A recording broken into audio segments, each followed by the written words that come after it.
नमस्कार साथियों।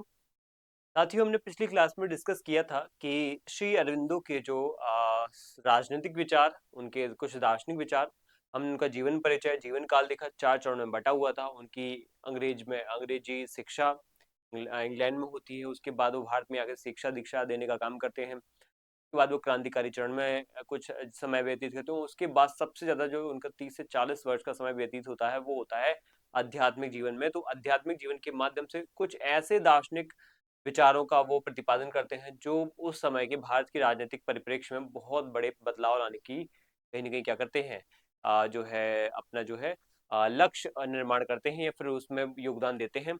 अब वो बातें हमें पता होना चाहिए कौन सी ऐसी बातें थी जिस वजह से हमारे जो आजादी के अलग अलग क्रांतिकारी आंदोलन हो रहे थे, गतिविधियां हो रही थी, उनमें इनके कौन से आध्यात्मिक विचार किस तरीके से राजनीतिक परिप्रेक्ष्य में, आर्थिक परिप्रेक्ष्य में, सामाजिक परिप्रेक्ष्य में बदलाव लाने की कोशिश कर रहे थे, इनको हम समझेंगे।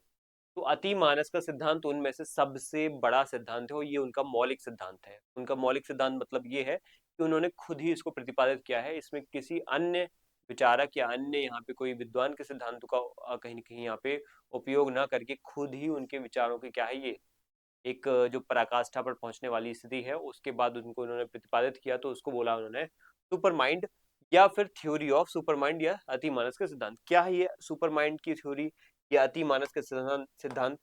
देखो, एक व्यक्ति का जो शरीर है, ठीक है, हम जान समझते हैं शरीर है, उसके अंदर आपको कुछ बातें मिलेगी, उसके अंदर मिलेगा आपको जैसे मन या प्राण बोल दो। प्राण के अंदर आप जाओगे तो थोड़ा बहुत बुद्धि या मन की स्थिति मिलेगी और उसके आगे आप जाओगे तो आपको यहाँ पे अगर उसका विकास एक अलग ही स्तर पे ले जाओगे तो वो आपको मिलेगा अति मानस। तो बुद्धि मन से भी एक कदम आगे होता है अति मानस, ये उन्होंने बोला है। वो अति मानस का विकास बहुत ही कम लोग या फिर बहुत ही मुश्किल से इसको विकसित कर पाते हैं। अगर कोई व्यक्ति इसको विकसित कर लेता है, ये उसकी जीवन का सबसे बहुमूल्य क्या होता है, एक कदम होता है और यही उसके जीवन को जो है आगे अच्छा एक उद्धार करने वाला एक जो है प्रक्रिया साबित होता है। ये हमें पता होना चाहिए थ्योरी ऑफ सुपर माइंड के बारे में। बेसिक फंडामेंटल जो बात है हमें पहले तो मैं बता ही चुका हूँ कि ये मौलिक खोज है उनकी, खुद के विचारों से पनपी हुई एक ऐसी व्यवस्था, एक ऐसी जो है एक ऐसा सिद्धांत जिसके माध्यम से भारत के राजनीतिक आर्थिक परिप्रेक्ष्य में, गलियारे में, मानव में कौन सी बौद्धिक जो है स्थिति होनी चाहिए और किस प्रकार की बौद्धिक स्थिति से ही मानव का सबसे अधिक रूप में कल्याण हो सकता है, वो अति मानस है। अति मानस को पूरे दर्शन की धुरी कहा जाता है। धुरी मतलब यहाँ पे है कि एक पूरा पूरा जो इनका दर्शन है इसी के इर्द गिर्द घूमता रहता है। आध्यात्मिकता में भी हम देखते हैं कि अगर अरविंदो आध्यात्मिक विचार दे रहे हैं तो आध्यात्मिकता में भी ज्यादातर आसपास कौन से विचार बार बार घूम रहे हैं या वो किसके आसपास घूमते जा रहे हैं, बार बार किसके आसपास ही विचार ज्यादा दे रहे हैं, तो अति मानस के सिद्धांत पर। चाहे उनका आरोहण अवरोहण के सिद्धांत हो, चाहे आप मानव चक्र का सिद्धांत देखो, चाहे आप उनके आगे जाकर के सच्चिदानंद सिद्धांत देखो, समग्र योग का सिद्धांत देखो, द लाइफ डिवाइन में दिव्य जीवन के लिए किस प्रकार की जीवन क्रिया हमें अपनानी चाहिए, वो आप सिद्धांत देखो, तो वो सभी सिद्धांत आपको इसी के इर्द गिर्द देखने को मिलेंगे। इसलिए इसको धुरी कहा जाता है। ये शब्द उन्होंने दुनिया को दिया जिसके माध्यम से उन्होंने कहीं न कहीं ये है कि एक इंसान को किस दिशा में आगे बढ़ना चाहिए और अपने जो ज्ञान, बौद्धिक क्षमता है, कहाँ तक विकास करना चाहिए और कहाँ तक विकास कर ही लेना चाहिए, उसका परम कर्तव्य होना चाहिए। इस बातों को यहाँ पे इस तरह की बातों को उन्होंने अतिमानस के माध्यम से समझाने की कोशिश की है। साधारण भाषा में कहें तो बहुत तेज दिमाग हम जनरली समझ लेते हैं कि अति मानस तो शायद वो होगा जिसमें बहुत तेज दिमाग होता है। नहीं, ऐसा नहीं है, बहुत तेज दिमाग वाली बात नहीं है, ये कहना गलत होगा, बल्कि यहाँ पे दिमाग की एक अगली सीढ़ी कहना ज्यादा उचित होगा कि आपका जो बौद्धिक क्षमता है सोचने समझने की या कोई भी चीजों को अंडरस्टैंड करने की, तो वो यहाँ तक है। वो ये कह रहे हैं कि इस स्थिति को आप बड़ा करके यहाँ तक लेके जाओ, ये अति मानस है। तो अति मानस आपकी बौद्धिक सोच विचार या दिमाग को कहीं न कहीं विकसित करने की जो क्षमता है ना, उसको और आगे बढ़ा ले जाकर उसको अति मानस तक ले जाना ही क्या है, ये होता है अति मानस का सिद्धांत। इसके बाद अति मानस के सिद्धांत में हम समझते हैं अति मानस है क्या। सबसे सरल उदाहरण से समझता हूं मैं, समझाता हूं मैं यहाँ पे, और मैंने भी कहीं ना कहीं यहाँ पे कोशिश ये की है हमने बच्चों को कि अति मानस का जो सिद्धांत है ये होता क्या है, उसको उदाहरणों से अगर जितना अच्छे समझोगे ना उतने अच्छे से आपको ये दिमाग में बैठ जाएगा। तो उदाहरण से हमने यहाँ पे एक कोशिश की है एक अंधेरे कमरे की, ठीक है। अब एक अंधेरा कमरा है, आपको पता है इस अंधेरे कमरे में मान लेते हैं ये अंधेरा कमरा है, इस अंधेरे कमरे में एक टेबल रखी हुई है, बगल में एक चेयर रखी हुई है, एक अलमीरा रखी हुई है, ठीक है, सोफा रखा हुआ है, ठीक है, यहाँ पे किताबें टेबल पे रखी हुई हैं कुछ, यहाँ गुलदस्ता रखा हुआ है, ठीक है, यहाँ पे एक टेबल लैंप रखा हुआ है, ठीक है, उस पे टेबल लैंप रखा हुआ है, ये एक टॉर्च रखी हुई है, ठीक है, ये क्या है, एक टॉर्च रखी हुई है। अब आपके पास ये टॉर्च है, यहाँ से प्रकाश निकल रहा है, ठीक है, यहाँ से प्रकाश निकल रहा है। अगर टॉर्च यहाँ डालोगे तो ये दिख जाएगा, यहाँ डालोगे तो ये दिख जाएगा, यहाँ डालोगे तो ये दिख जाएगा, यहाँ डालोगे तो ये दिख जाएगा। तो टॉर्च को एक बार में किसी एक वस्तु को ही क्या है देख सकते हैं, टॉर्च का प्रकाश किसी एक वस्तु को ही देखने में प्रयोग हो सकता है ना। यानी टॉर्च से निकलने वाली रोशनी को आप यहाँ पे सिर्फ और सिर्फ किसी एक प्रकार की एक कोने में रखी वस्तु को ही देखने में करोगे, या एक दिशा में रखी वस्तु को ही देखने में कोशिश करोगे। अगर इधर डालिए तो इधर की वस्तु दिखेंगी, इधर डालोगे तो इधर की वस्तु दिखेंगी, इधर डालोगे तो इधर की वस्तु, पीछे करोगे तो पीछे की वस्तुएं दिखेंगी। तो ये क्या है, ये सीमित है, ये सीमित स्वरूप है किस चीज का, उस प्रकाश का, जहां जहां कहां से निकल रहा है, वो टॉर्च से निकल रहा है। तो अरविंदो यही कहते हैं कि एक इंसान का दिमाग के माध्यम से निकलने वाला जो अलग अलग तेज है, दिमाग में या उसके मन में, उसकी बुद्धि में निकलने वाली अलग जो विचार है, विचारधाराएं हैं, सोच है, बौद्धिक जो आयाम है, क्षमताएं हैं, वो बहुत सीमित हैं। जैसे टॉर्च के अंदर निकलने वाली रोशनी कितनी हद तक सीमित है आपको पता है, वो एक सिर्फ एक ही दिशा में देख सकती है, एक ही दिशा में चीजों को क्या है प्रदर्शित या प्रस्तुत कर सकती है, वहां उजाला फैला सकती है, चाहे ऊपर देखो, चाहे इधर देखो, चाहे इधर देखो। उसी तरीके से कि इंसान का दिमाग भी कहीं ना कहीं एक दिशा में सीमित सोच पाता है, समझ पाता है, अगर हम उसको सीमित दायरे में क्या है रखें। लेकिन अगर हम एक विशाल सा बल्ब यहाँ पे लगा दें पूरे कमरे के उसमें कोने पे लगा दें, या फिर हम उसके बिल्कुल सीलिंग पे लगा दें, जैसे ये है कमरा, तो इसके सबसे ऊपर कोने पे हम एक बल्ब लगा दें तो वो पूरे कमरे को प्रकाशित कर देगा। या फिर उस टॉर्च की जगह हम पूरे सूर्य की बात करें तो पूरे सूर्य तो पूरा कमरा क्या, पूरे घर, पूरे विश्व को यहाँ पे प्रकाशित कर देगा।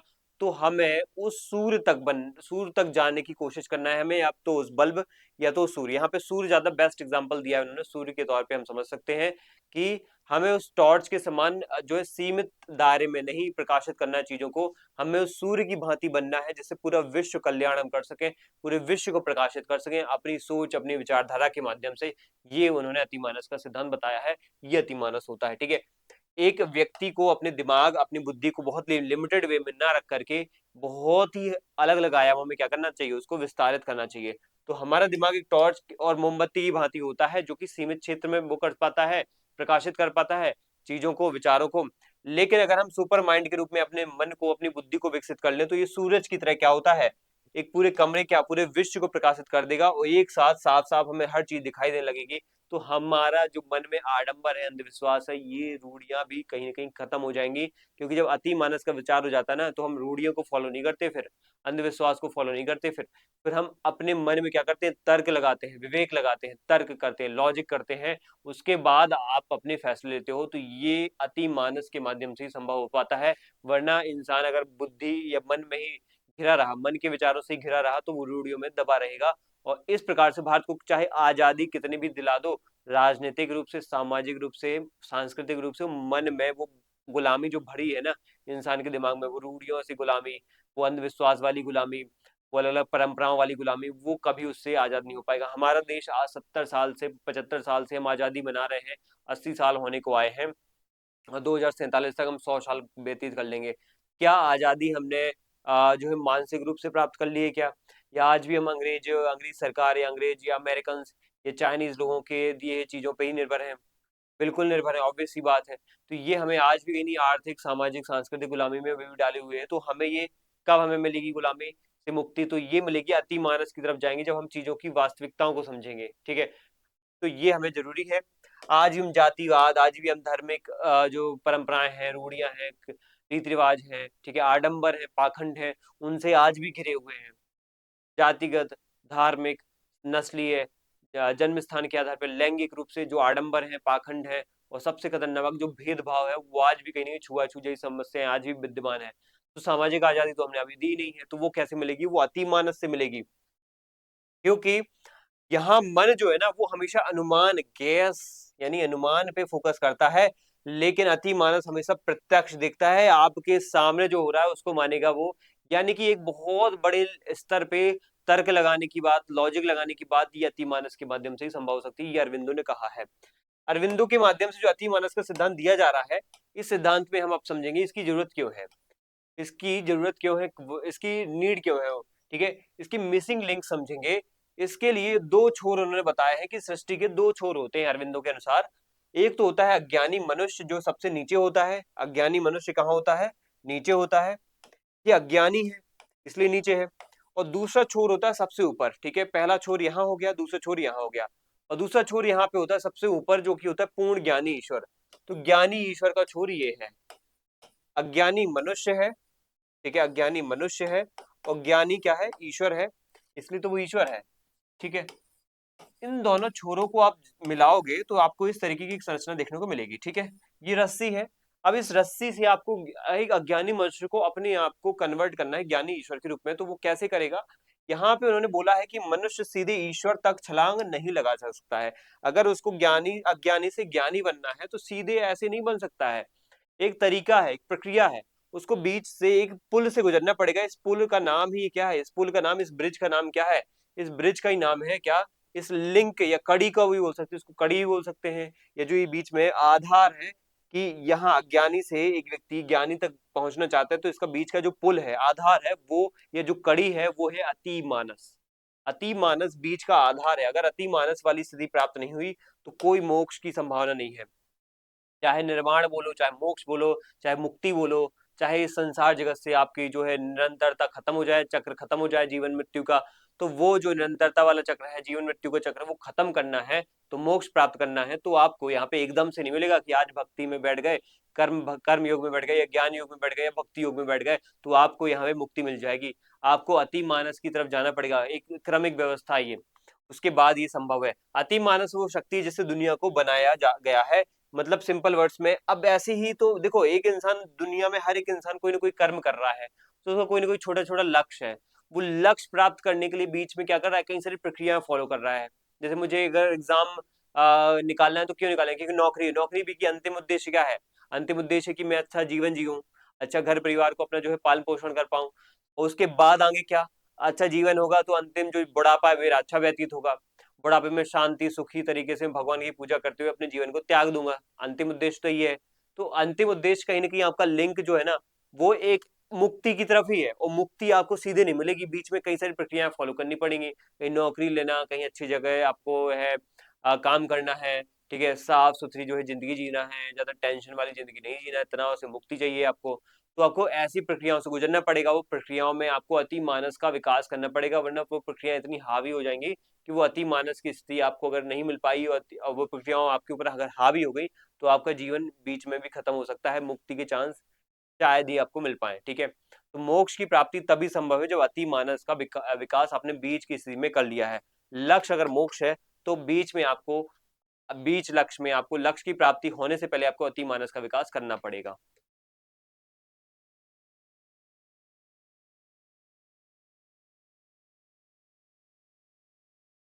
चलिए, तो इस तरीके के विकास जो थॉट है, ये कहीं ना कहीं अरविंदो के देखे जाते हैं। एक और बात है, यही यही वही शक्ति है जो एक वन को अनेक यानी मैनी में बदलती है बिना एकता के खोए, ठीक है। यानी कि एक व्यक्ति को अनेक में बदलती है। अनेक में बदलना मतलब विविधता लाना। विविधता लाने से एकता खत्म हो जाती है क्या? नहीं। अतिमानस यही कहता है कि अनेक अगर लोग होते हैं तो अनेकता आती है, इससे विविधता खत्म नहीं होती है, इससे एकता खत्म नहीं होती है, विविधता बढ़ती है, विविधता में ही कहीं ना कहीं एकता छुपी होती है। फिर उसका बात उसकी बात उनकी बात आती है मन और अतिमानस में अंतर क्या है सर, ठीक है। जनरली ये बहुत ज्यादा डाउट रहता है बच्चों को कि मन और अतिमानस में डिफरेंस क्या है, या मन और मानस, या अति मानस में क्या डिफरेंस है। तो हम कह सकते हैं, इतना तो बेसिक अंडरस्टैंडिंग हो गई कि मन अगर यहाँ है तो अति मानस यहाँ है, और मोक्ष या ईश्वर यहाँ है।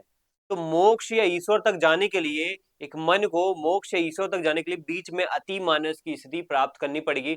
तो मध्यम स्थिति है, याद रखना, सर्वोच्च स्थिति नहीं है। मन अति मानस सर्वोच्च स्थिति नहीं है, सर्वोच्च स्थिति है ईश्वर या मोक्ष। अगर आपको ईश्वर या मोक्ष तक जाना है तो बीच में अति मानस की स्थिति से गुजरना पड़ेगा, ये अति मानस। तो मध्य वाली स्थिति याद रखना है। अब हम बेसिक अंतर तो समझ गए हैं, लेकिन डिटेल में अगर दृष्टिकोण की बात करें तो चीजों को तोड़ मरोड़ करके, बांट करके, डिवीजन करके देखने का काम मन का होता है।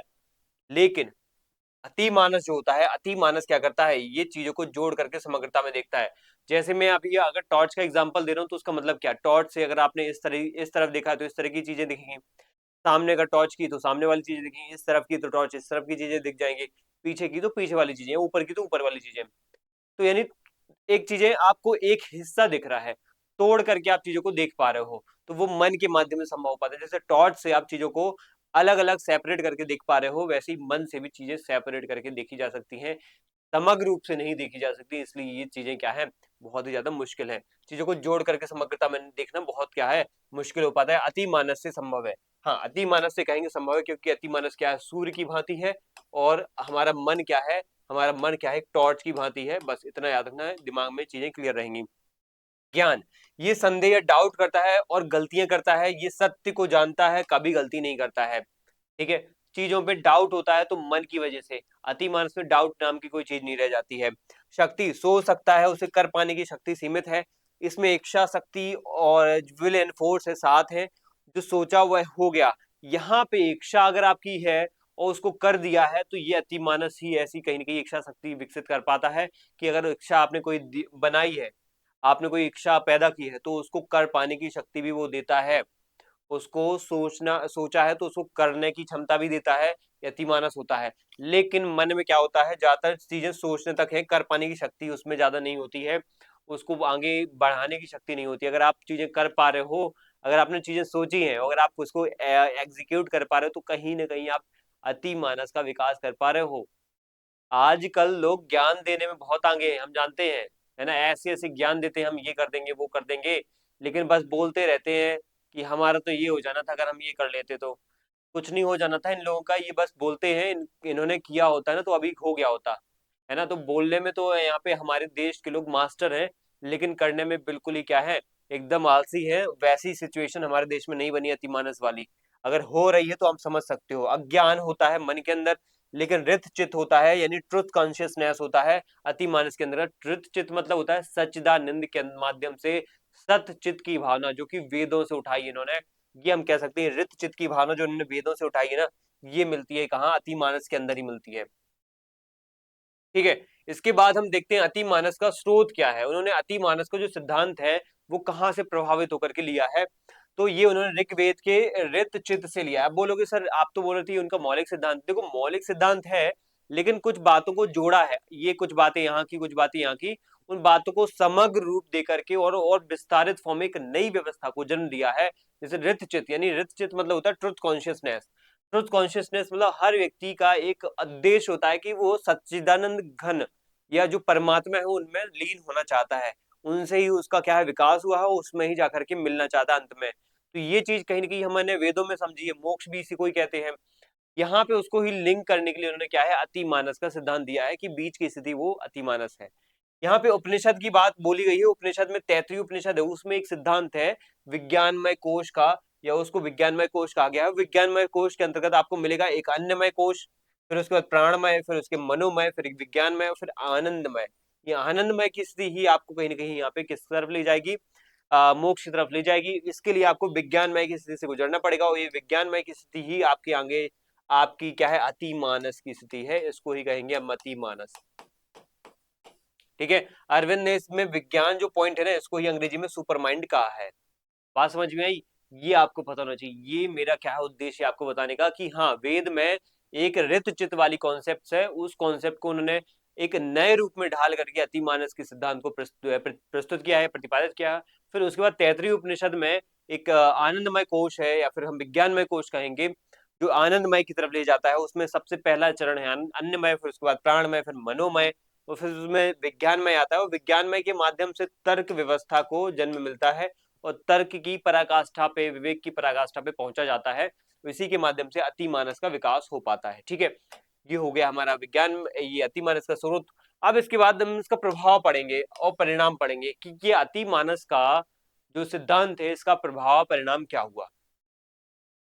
अगर अति मानव का जन्म होता है, बर्थ ऑफ सुपरमैन या सुपर ह्यूमन, अति मानव बोल दो या अति मानस बोल दो, एक मानव जिसके अंदर अति मानस का विकास हो गया है वो अति मानव बन जाएगा। तो यहाँ पे उसका जो विकास होता है, जन्म होता है, तो जब मनुष्य के, सबसे पहले हम जन्म की बात करें तो उसका जन्म कैसे होता है, तो जन्म की अगर हम बात करें तो सबसे पहले मनुष्य के अंदर अति मानस पूरी तरह उतर जाएगा तो वह साधारण इंसान नहीं रहेगा, अति मानव बन जाएगा। इसको बोलते हैं ग्नोस्टिक या फिर नॉस्टिक बीइंग बन जाएगा, और विकास का अगला चरण है।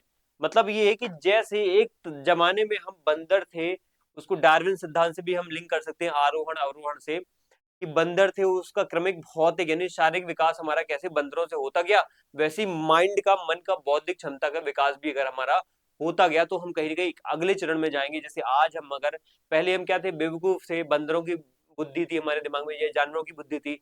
अब जानवरों वाली बुद्धि आज हमारी विकसित होकर के क्या बन गई, इंसानी बुद्धि बन गई है। अब ये इंसानी बुद्धि भी आगे जाकर कभी भविष्य में कुछ बनेगी तो वो क्या बनेगी, अरविंदो कहते हैं वो क्या बनने वाली है, वो बनने वाली अति मानस। ठीक है, जैसे जानवर थे तो जानवर से आज आज हम क्या बन चुके हैं, इंसानी बुद्धि वाले एक जानवर बन चुके हैं, जिसके अंदर मानवता है, इंसानियत है, नैतिक मूल्य है।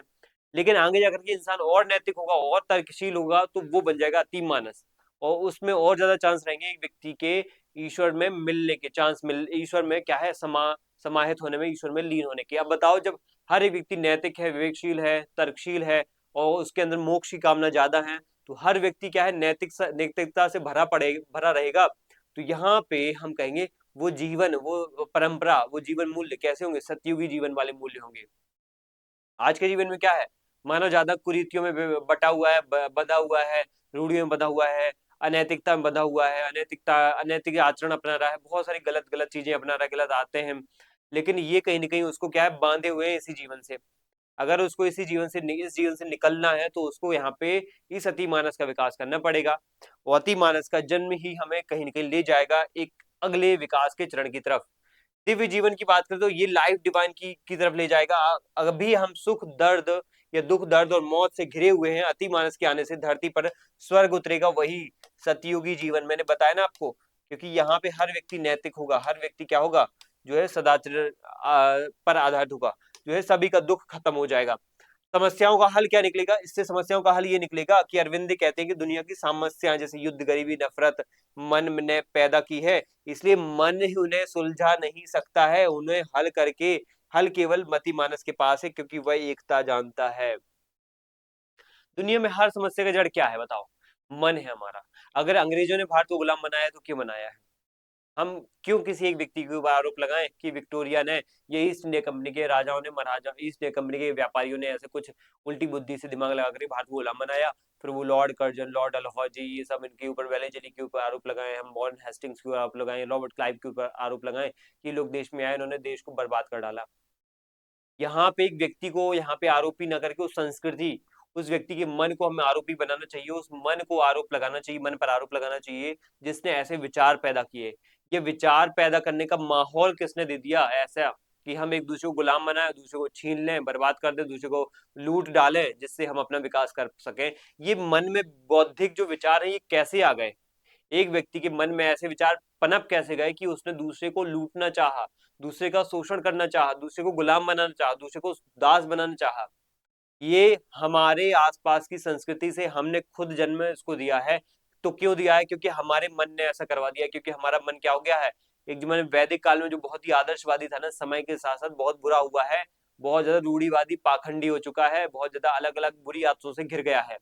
इन्हीं आदतों से मुक्ति चाहिए ना, तो हमें अति मानस की तरफ जाना पड़ेगा, हमें उस मन के विचारों को बदलना पड़ेगा। अगर हर एक व्यक्ति, चाहे अंग्रेज हो, चाहे चाइनीज हो, अमेरिकन हो, चाहे भारतीय हो, चाहे यहाँ पे अफ्रीकी हो, यूरोपियंस हो, सब के दिमाग में अगर हमने अति मानस का सिद्धांत या अति मानस के विचार डाल दिए या उन्होंने विकास कर लिए, तो ऑटोमेटिक पूरी दुनिया में क्या आ जाएगी, एकता आ जाएगी, एक शांत वातावरण बन जाएगा। और ये शांत वातावरण स्वर्ग से कम नहीं होगा, हेवन से कम नहीं होगा। ठीक है, ये बात है। ये बात यहाँ पे समझनी पड़ेगी कि अति मानस कितने अलग स्तर पे लोगों को यहाँ पे जो है कई सारी समस्याओं को सुलझाने का क्या दे रहा है, यहाँ पे तरीका बता रहा है। तो कितनी बड़ी बात है यहाँ पे, बताओ मानव जीवन पे कितना बड़ा प्रभाव पड़ेगा अगर अति मानस की तरफ हमने यहाँ पे जो है काम करना शुरू किया।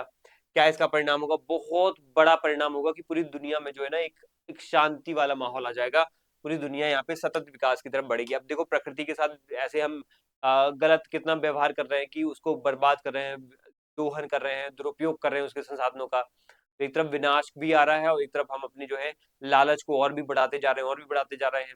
तो ये चीजें ही हमारे विनाश का कारण भी बनेगी।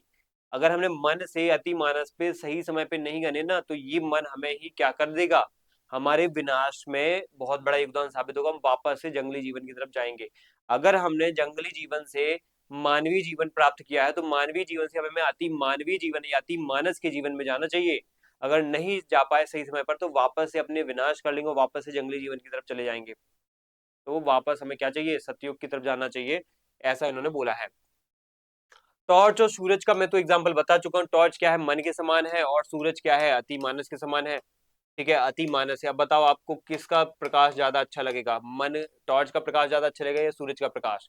टॉर्च का प्रकाश तो किसी पर्टिकुलर एरिया को यहाँ पे प्रकाशित कर रहा है, किसी पर्टिकुलर दिशा में किसी एक दो चीज को दिखा देगा। सूरज पूरे विश्व को प्रकाशित करेगा। अति मानस ये होता है। ठीक है, तो अति मानस का विचार को हम पढ़ेंगे यहाँ पे एक और एग्जाम्पल से। वो है यहाँ पे चींटी बनाम हवाई जहाज। जैसे एक चींटी है तो चींटी को आगे जाकर के वो मान लो चल रही है, चींटी है, ठीक है, ये चल रही है, यहाँ पे इसके पैर हैं, ये आगे देख रही है, कुछ दो तीन कंकड़ दिखे, दो तीन यहाँ पे पत्तियां दिखी, दो तीन यहाँ पे शक्कर के यहाँ पे छोटे छोटे दाने दिखे, तो उसने उनको चुन लिया, उठा लिया, लेके चली गई। ठीक है, क्या ये एक सीमित चीज है? क्या यही दुनिया है? चींटी अपने आसपास जो चीजें देख रही है, क्या वही दुनिया है? नहीं। चींटी एक प्रकार से मन के समान है। जैसे मन हमारा आसपास की चीजों से घिरा हुआ है, बस उसको ही हम दुनिया समझ रहे हैं। क्या दुनिया इतनी सीमित है? नहीं, दुनिया बहुत बड़ी है। एक हवाई जहाज चल रही है, उड़ रही है हवा में। ठीक है, हवा में उड़ रही है ये हवाई जहाज। ठीक है, इस तरीके से हवाई जहाज उड़ रही है। अब जो भी समझो आप। अब यहाँ पे इसमें पायलट बैठा है, इसको पूरी चींटी क्या है, इसमें पूरा शहर दिख रहा है, बहुत सारे उसको वहां पे झीलें दिख रही हैं, तालाब दिख रहे हैं, बहुत सारी बिल्डिंग्स दिख रही हैं, कई हजारों लाखों चिड़िया यहाँ पे हो सकती हैं। वो पूरा विश्व देख रहा है, पूरा संसार देख रहा है वो हवाई जहाज में बैठा। तो वो स्थिति प्राप्त करना है जिसमें पूरा विश्व दिखे, पूरी व्यवस्थाएं दिखे आपको, यहाँ पे हर चीज को आप क्या है, हर आयाम को समझ लो। वो जीवन होता है अति मानस का जीवन। ठीक है, इसके बाद यहाँ पे एक और एग्जाम्पल से आप समझ सकते हो कि पहेली के टुकड़े। पहेली के टुकड़े, एक पहेली जो होती है, हमारा दिमाग है, मान लीजिए आपके पास एक पहेली है, हजार बिखरे हुए टुकड़े हैं उसके। ठीक है, मान लो आपको एक सॉल्व करना है, पजल है। ठीक है, मान लो वो लकड़ी का पजल, खिलौना वाला पजल आता है, उसको सॉल्व करना है, मिलाना है, मैच करना है उसको। ठीक है, तो वो टुकड़े हैं, हमारा दिमाग भी एक टुकड़ा उठा करके उसे जोड़ने की कोशिश करता है, इसमें बहुत समय लगता है। अब हम दिमाग लगाते रहते हैं, कोशिश करते रहते हैं कि दिमाग लगाते हैं तो जल्दी ठीक हो जाएगा, जल्दी कर लेंगे इसको सॉल्व। लेकिन दिमाग लगाना क्यों ऐसी चीज पर? हम उसको समग्र रूप में एक साथ देख सकते हैं, सभी टुकड़ों को यहाँ पे आसपास ऐसे रखें, सभी को देखें, अति मानस के माध्यम से एक साथ सभी को देखें, और फिर उसके बाद एक अज्यूमशन लगाएं, सबको एक साथ जोड़ सकते हो, ऑटोमेटिक यहाँ पे पहचान सकते हैं कि इन सभी टुकड़ों को मिला करके क्या बनेगा। क्या भालू बनेगा, क्या शेर बनेगा, कौन सा खिलौना बनेगा, कार बनेगी कि ट्रक बनेगा? जैसे खिलौने होते हैं ना बच्चे के, वैसे ही उन टुकड़ों को मिलाकर कौन सा खिलौना बनाना है, उनको समग्र रूप से हम देख सकते हैं। तो वैसी बात है, एक अति मानस का सिद्धांत इस तरीके की चीजों को क्या करता है, विकसित कर देता है।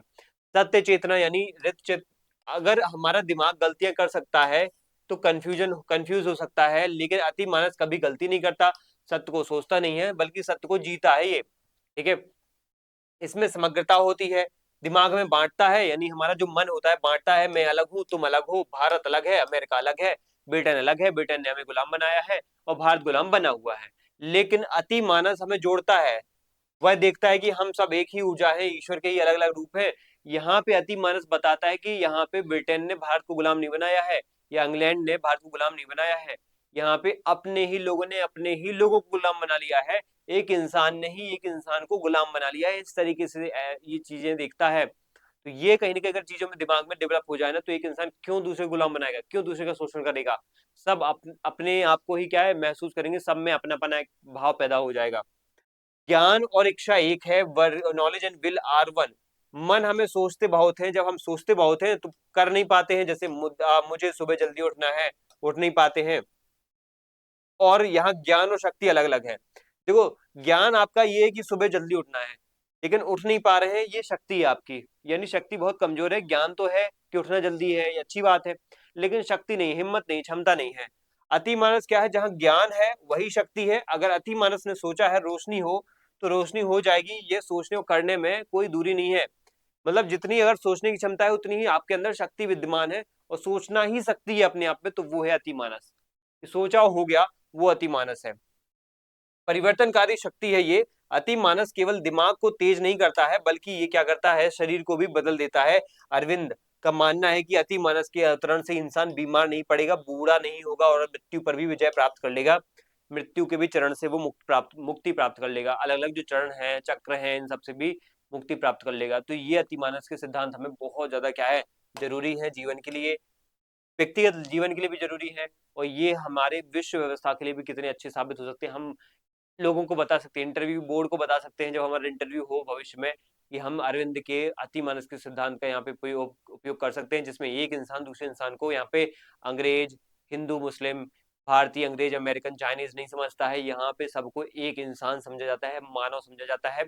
एक मानव दूसरे मानव को कभी नुकसान नहीं पहुंचाता, सबके प्रति एक भाईचारा, एकता होती है, विविधता के साथ साथ एकता होती है। तो ये जो शोषण करने की भावना है ये खत्म हो जाती है। इसके बाद निष्कर्ष निकलता है अतिमानस के सिद्धांत का, निष्कर्ष समझेंगे। अतिमानस के सिद्धांत का सार ये है कि मनुष्य विकास का अंतिम स्टेशन नहीं है, हम सभी अभी आधे अधूरे हैं, हमारा ज्ञान आधा है, हमारी खुशी आधी है।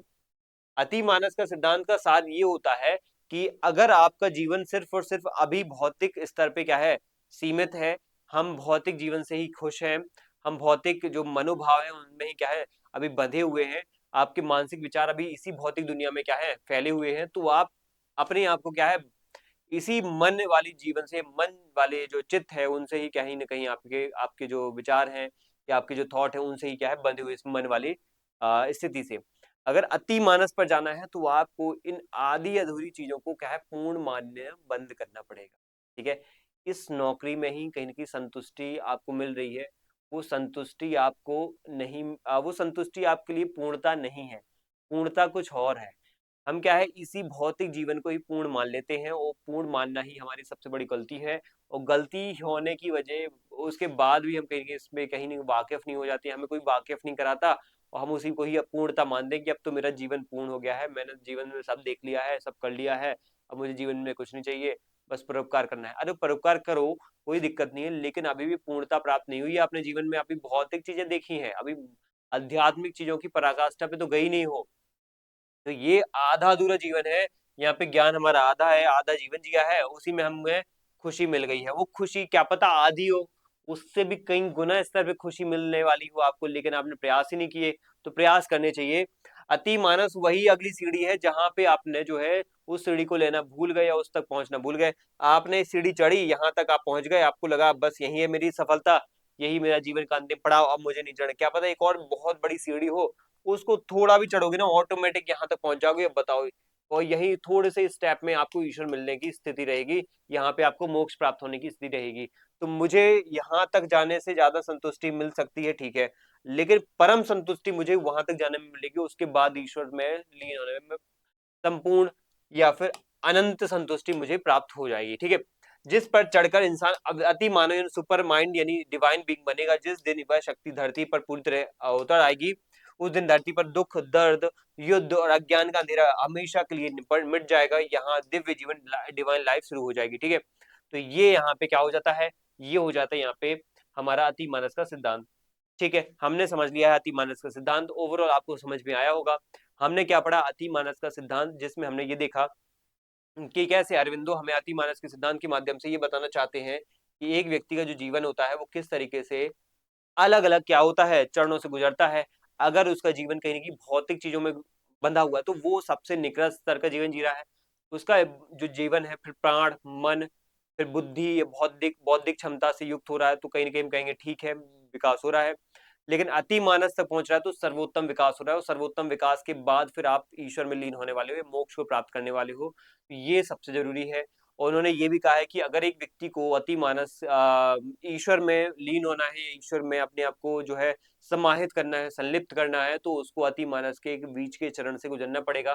तो ईश्वर और अज्ञानी मनुष्य उसके बीच के जो कड़ी है, बीच का जो पुल है, वो है अति मानस। ये उन्होंने कहा है, ये आपको दिमाग में रखना है हमेशा हमेशा के लिए। वो अति मानस क्या है, बहुत ही समग्र है, अलग अलग दायरे में लेकर के सोचता है, समझता है चीजों को, क्या कहता है व्यवस्थित ढंग से जो है समझाने की कोशिश करता है। लेकिन मन जो है हमारा दिमागी जो क्षमता है वो बहुत ही सीमित दायरे में चीजों को सोचती समझती है। ठीक है, तो इसी कंक्लूजन के साथ हम चीजों को एंड करेंगे। मिलते हैं नेक्स्ट सेशन में जिसमें हम पढ़ेंगे समग्र योग, और उसके साथ ही बाकी के अलग अलग जो दार्शनिक सिद्धांत है ना उनको भी हम उसमें कंक्लूड कर लेंगे। और लास्ट लेक्चर में हमारा ये डिस्कशन पे होगा कि अरविंदो के कौन से ऐसे विचार हैं जो भारतीय अन्य भारतीय राजनीतिक विचारों से समानता रखते हैं, असमानता रखते हैं, और अरविंदो के कौन से ऐसे विचार हैं जो भारतीय के साथ साथ पाश्चात्य विचारकों के साथ समानता और असमानता रखते हैं। तो कुछ खास विचारकों के साथ हम इनकी समानताएं असमानताएं पढ़ेंगे, तो ये हमारी कॉम्प्रहेंसिव स्टडी हो जाएगी। और इसके अलावा आपको बहुत ज्यादा एक अंडरस्टैंडिंग डेवलप हो जाएगी अरविंदो के बारे में। तो इसी नोट के साथ हम क्लास को एंड करेंगे। थैंक यू आप सभी को, एंड जय हिंद।